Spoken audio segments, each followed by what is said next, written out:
Bueno, estábamos hablando de que Alejandro Toledo está próximo a entregarse a las autoridades. Le quedan 2 horas y un poquito más al expresidente allí en San José para ponerse a disposición del mandato del juez Hickson, de la policía de los Estados Unidos, y después ser extraditado al Perú. Javier Yaque es el presidente del Instituto Nacional Penitenciario, del INPE, que va a tener que en algún momento recibir a Toledo para que continúe con su proceso por los casos Interoceánica y Ecoteva. Señor Yaque, ¿cómo está? Buenos días, bienvenido a Canal N. Hola, Fernando. Gracias. Bueno, a ver, la noticia está por allá, pero al final va a estar por acá. Toledo va a llegar al Perú, si es que se entrega, y va a tener que ir a un penal. Así es. La policía viaja y lo recibe la Interpol allá en Estados Unidos, lo traen al Perú, pasan los exámenes que correspondan y lo ponen a disposición del juez. ¿Por qué? Porque él está requisitoriado en mérito a un mandato judicial. El juez, una vez que hace una pequeña audiencia que se llama de control de identidad, lo pone a disposición del INPE porque ya tiene prisión preventiva. El INPE lo clasifica a una junta y determina el penal y el régimen. Esas dos decisiones de la junta es autónoma, es una junta de profesionales integrada por un abogado, una asistenta y un psicólogo. Ellos determinan el penal. Luego de eso ya se le traslada al penal. La policía se encarga de la conducción hasta el penal que corresponda, ¿no? A ver, pero en el caso de los presidentes del Perú, Fujimori, Castillo, Humala, todos han ido al penal de Barbadillo. Ese va a ser el caso de Toledo. Debería ser, sí, es muy probable que así sea. ¿Y cómo es la preparación para eso? El penal está preparado, es indudable. Tenemos las condiciones para recibirlo. Está fuera de dudas eso. No, digo, por el tema de espacio, de ubicación. Se lo digo además porque fuera de Toledo tenemos todavía Humala y PPK, ambos presidentes, con investigaciones. Entonces, incluso por capacidad. ¿Hay capacidad en el penal para seguir recibiendo presidentes? Siempre habrá capacidad para uno más. Y en las condiciones adecuadas, similares a los que ya están. ¿Cuáles son esas condiciones? Tienen un área donde es su dormitorio, tienen un televisor con señal abierta, un espacio, un patio o jardín donde salen en el día.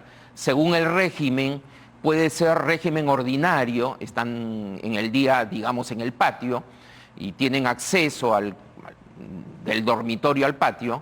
Si van a régimen cerrado especial, ahí sí las medidas son distintas.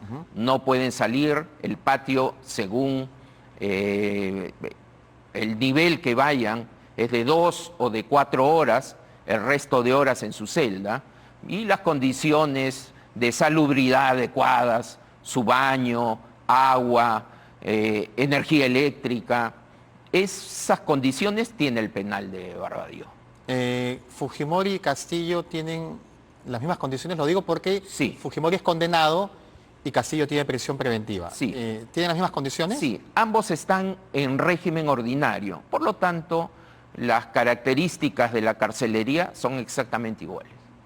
Ok, y en el caso de Toledo, ¿se ha tomado alguna adecuación especial para recibirlo? ¿Se ha hecho alguna modificación en el establecimiento penitenciario? Porque es la primera vez que vamos a tener 3 detenidos ahí. Sí. ¿Cierto? Porque tuvimos en algún momento Fujimori y Humala, después tenemos Fujimori y Castillo, pero es la primera vez que habrá 3 detenidos. Se ha hecho unas adecuaciones, se han movido unas oficinas porque ha sido necesario para mejor seguridad, pero la capacidad es similar, así que no hay ningún problema para recibirlo. Hay quienes dicen que este es un penal con privilegios. ¿Se puede mandar a expresidentes a una cárcel común? O sea, por ejemplo, Piedras Gordas, Castro, ¿se puede? Podría ser si la Junta así lo determina o las medidas de seguridad que adopta la región así lo determinan. Se ha considerado que por la condición que tienen, la exposición sería muy alta y por eso en su momento se construyó este penal. Privilegios no, porque tienen, reitero, las mismas horas de patio que en otros penales, tienen la misma cantidad de visitas o hasta más limitada que en otros penales. En Barbadillo las visitas son 2 veces a la semana, un día para varones, un día para mujeres, con el límite de 5 visitas cada día. Por lo tanto, no hay ninguna diferencia. Hay penales muy hacinados en nuestro sistema, pero hay penales que no están hacinados, como Ancón 2. Este es un penal, Barbadillo, que no está hacinado. Y en el caso, ya que habla de las visitas, ¿son muy visitados Fujimori y Castillo actualmente o ha bajado esa tendencia? En algún momento teníamos hasta movilizaciones fuera del penal, fuera de la Diroes. Sí. ¿Eso ha bajado? ¿Cuál es el escenario? No, sí, hay un grupo permanente casi afuera de la Diroes en favor de Castillo, pero esa no es visita. Están afuera y gritan, pero la visita es la que ingresa al penal a verlo a él, y es el promedio normal de visitantes a cualquier interno, ¿no? Muy bien, vamos a hablar un poco de la situación carcelaria en el país.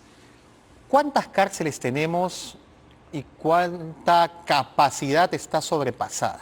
68 penales, tenemos 90.000 privados de libertad y solo 40.000 espacios, es decir, nos faltan 50.000. Esto genera hacinamiento, el promedio en el Perú es de 130%, según el ILANUD, cuando el hacinamiento supera el 20% ya es grave. Nosotros lo superamos 6 veces, por lo tanto es muy grave. ¿Y cómo se soluciona eso? ¿Hay que hacer más penales? Indudablemente que sí. Tenemos que construir más penales. ¿Cuántos nos faltan? Lo ideal sería para las 50.000 personas que no tienen unidades de albergue, pero eso es imposible de abordar en este momento. Lo lamentable es que desde hace 8 años en este país no se construye un solo penal, cuando hemos tenido por años crecimiento de población 5.000 más cada año. Ya bajó después de la pandemia el crecimiento el año pasado porque el 2021 no entra en la estadística, en el promedio por la pandemia que vivimos, pero el 2022 hemos tenido 2.500 nuevos internos. Fácilmente un penal más. Vamos a ver qué pasa este 2023. Si se mantiene la tendencia, cada año necesitaríamos un penal para 2.500. Por lo tanto, tenemos que abordar el problema construyendo nuevos penales. ¿Por qué? Porque se ha dejado de construir o hubo incapacidad también. Lamentablemente, poco o nada se hizo para construir nuevos penales y ahora nosotros sí tenemos un ambicioso plan de construcción, 6 nuevos penales, ya tenemos los proyectos de inversión viables e iremos al Ministerio de Economía y Finanzas para solicitar el financiamiento para los expedientes técnicos. Esperamos avanzar en expedientes técnicos este año y el otro año, de manera tal que luego se realicen las convocatorias para la construcción de los nuevos penales. Convocatorias para la construcción de los nuevos penales. Quienes nos sucedan en el cargo serán los responsables de construir.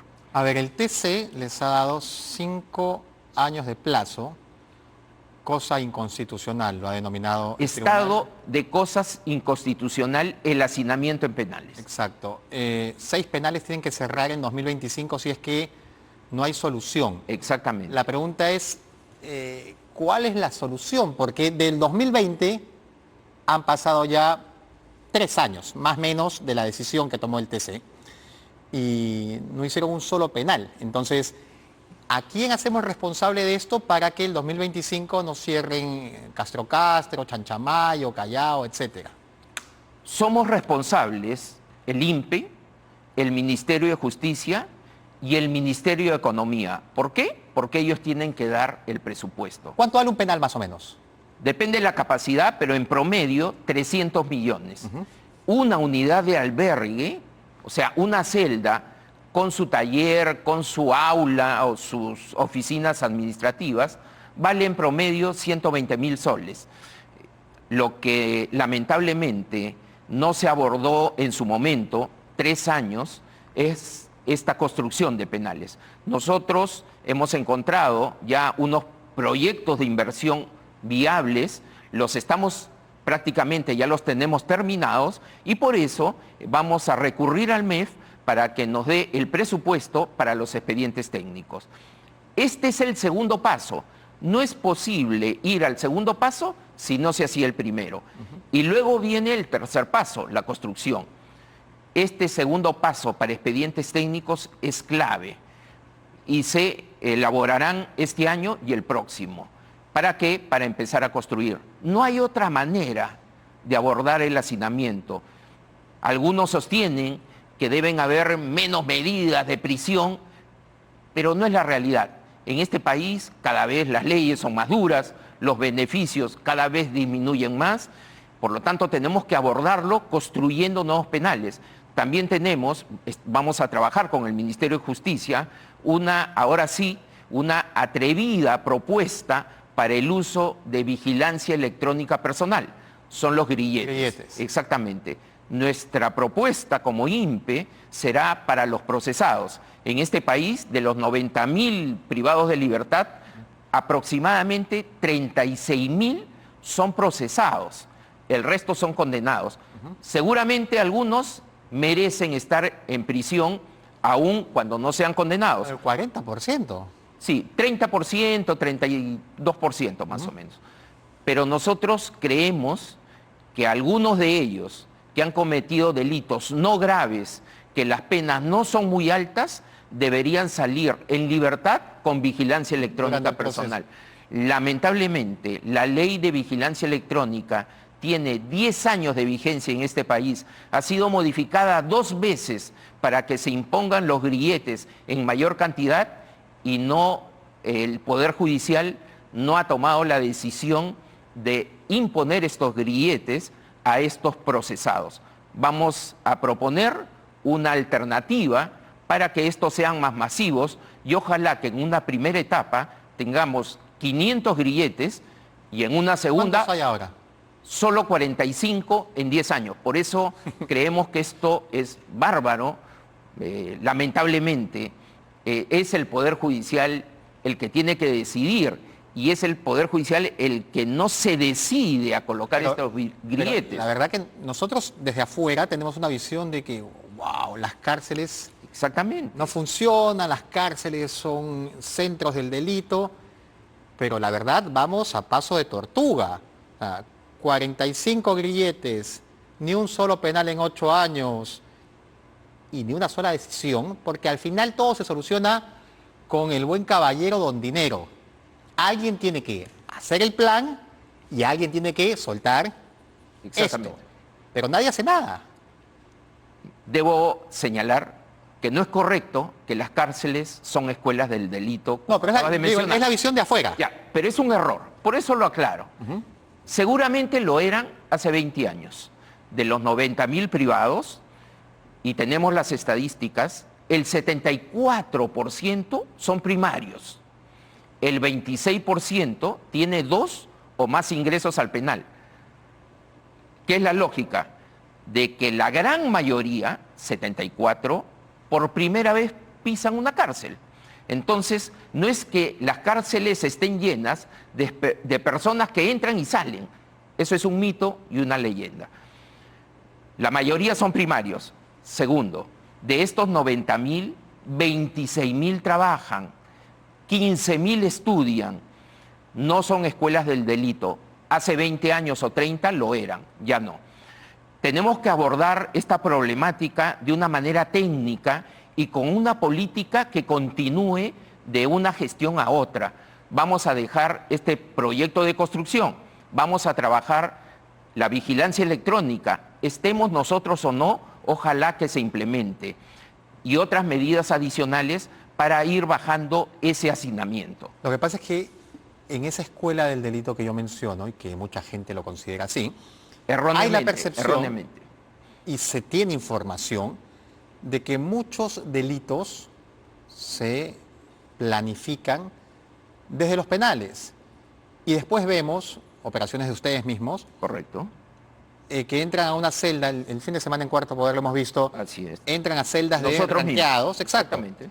y encuentran celulares, drogas, equipos, tecnología para la comunicación con el exterior y para la comisión de delitos. Entonces, ahí hay un eslabón.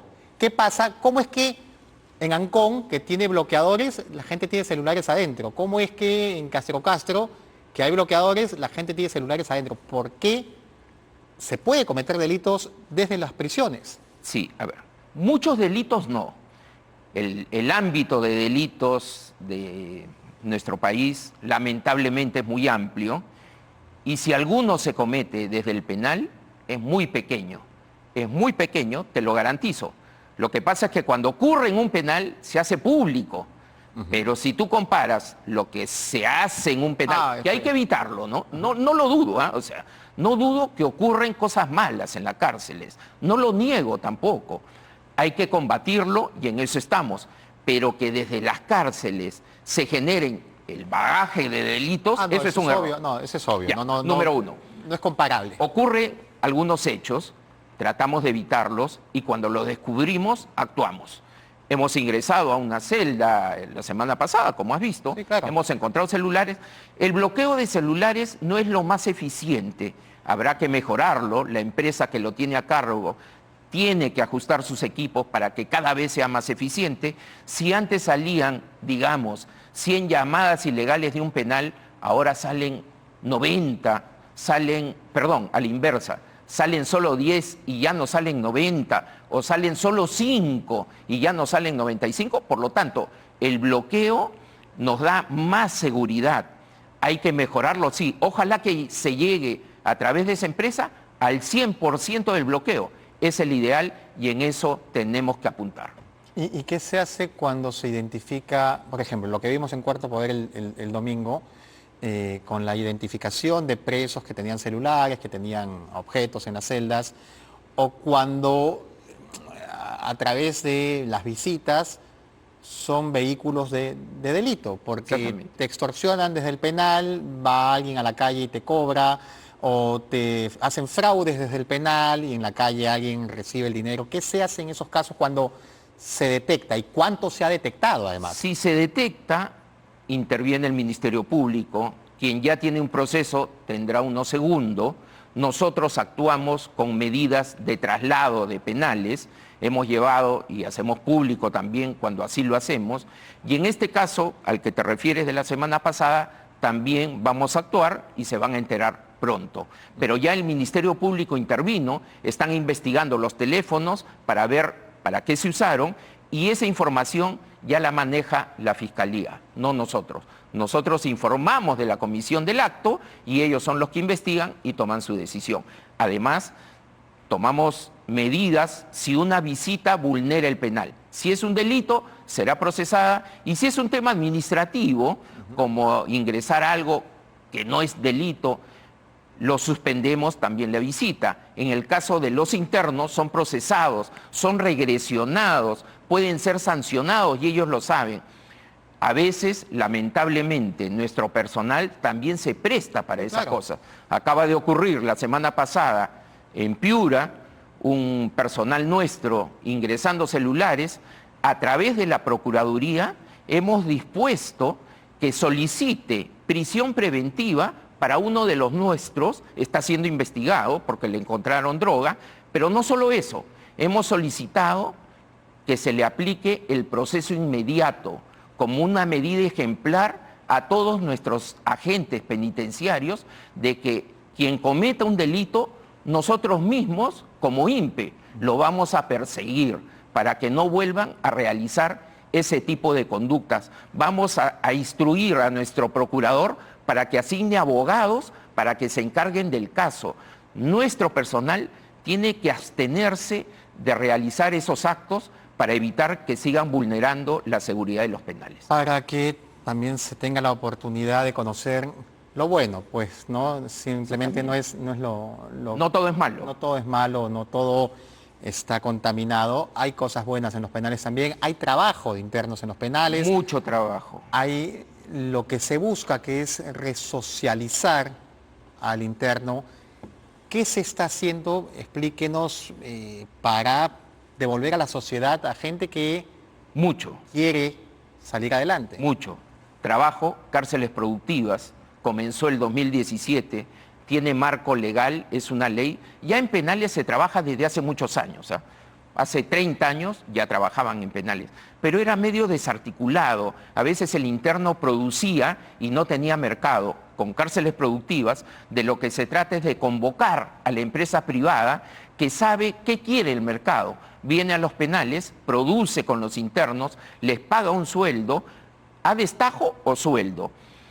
Y el privado lo vende, lo coloca en el mercado porque él sabe dónde se va a consumir ese producto.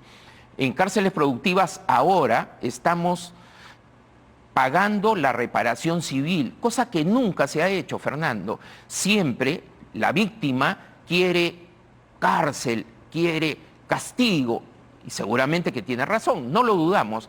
¿Por qué? Porque no sentía que se le reparaba el daño. A través de cárceles productivas estamos reteniendo, porque la ley así lo permite, el 20% del sueldo y ya estamos depositando en el banco esta reparación civil mes a mes. ¿Cuánto se le paga más o menos a un preso que trabaja en cárceles productivas? Depende, porque trabajan al destajo desde 500 soles hasta 1.500 soles, algunos que son supervisores en las empresas, 1.500 soles. Retenemos, reitero, el 20% y mes a mes hemos empezado a pagar. Pero este pago es muy burocrático, hay que ir al Banco de la Nación, presentar un escrito que ya pagué, la víctima es informada que le han pagado, tiene que ir al juzgado. Es un circuito perverso que desincentiva el pago. Vamos a coordinar con el Poder Judicial para que se abran cuentas a las víctimas, de tal manera que el victimario, el interno, deposite y la víctima sienta mes a mes que tiene un pequeño monto y que no necesita estar yendo a cobrar, a gastar encima que fue dañada, y poco a poco pagaremos así la reparación civil de quienes trabajan, para que la sociedad sienta que ese trabajo del interno beneficia a las víctimas. Ese es el objetivo.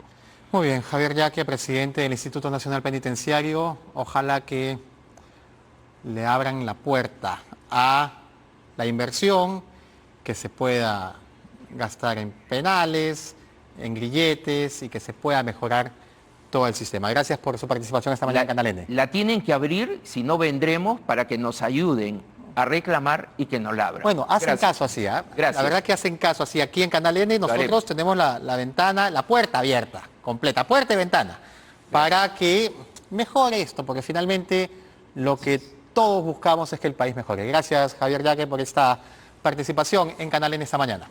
Gracias, Fernando. Muy bien, era el presidente del Instituto Nacional Penitenciario en Canal N, María Laura Galindo. Tiene información en vivo. María Laura, buenos días. ¿Cómo estás?